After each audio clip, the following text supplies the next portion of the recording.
कोई भी दीप जो अंधेरे से लड़ता है, रोशनी बिखेरता है,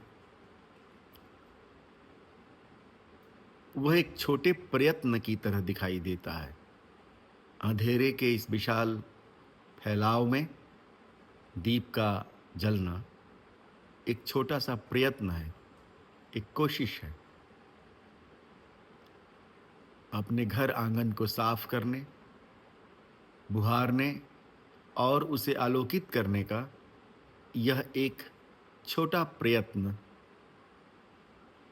जो शताब्दियों से हम तक चला आया है, दीपावली का पर्व उसका स्मारक है, उसका स्मरण प्रदाता है।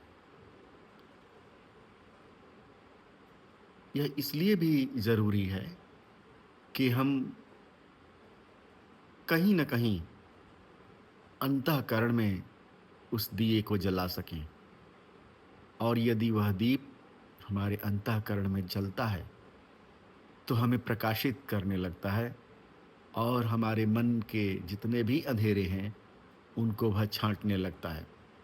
वह छोटी कोशिश धीरे-धीरे ऐसे प्रकाश की ओर हमें ले जाती है, जो न केवल बाहरी प्रकाश से हमें प्रकाशित करती है, बल्कि भीतरी प्रकाश से भी हमारे मन को, अंतःकरण को प्रकाशित करती है। भीतर के साम्राज्य में तो और अधिक अंधेरा है। बाहर तो काम चलाऊ प्रकाश होता है, बुद्धि के प्रकाश और उसके उजेले में बाहरी दुनिया का तो काम चल सकता है, लेकिन एक आंतरिक आलोक चाहिए, एक आंतरिक प्रकाश चाहिए, जिसमें हम निर्भ्रांत सत्य को खोज सकें। मनुष्य आखिर पृथ्वी पर पैदा ही क्यों हुआ है?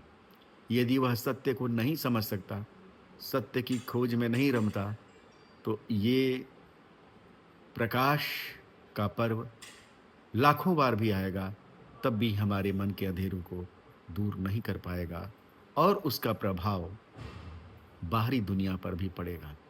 यदि अंतःकरण आलोकित नहीं है, तो बाहरी प्रकाश हम चाहे जितना भी बिखेर लें, लेकिन दुनिया अंधेरे में ही रहेगी। इसलिए ये बहुत आवश्यक है कि हम बाहरी प्रकाश के साथ-साथ मन के अंधेरों की ओर भी लौटें और उसकी चौखट पर भी एक दिया जलाएं। वह दिया चेतना का दिया है, वह दिया अवेयरनेस का दिया है, होश का दिया है, सजगता, सावधानी का दिया है। अगर हम सजग हैं, अगर हम सावधान हैं, तो निश्चय ही पदार्थ की जड़ता धीरे धीरे दूर होती जाएगी और हम चेतना के कणों को पकड़ने में समर्थ हो जाएंगे। आज प्रकाश के पर्व पर अपेक्षा करता हूँ कि हम सब जो समानशील वाले लोग हैं, जो शब्द और शब्द के पार की संवेदनाओं से जुड़े हुए हैं, वे सब बाहरी प्रकाश के साथ साथ अंतःकरण के प्रकाश की भी परवाह करेंगे और अपने मन की चौखट पर चेतना का एक दीप जरूर जलाएंगे।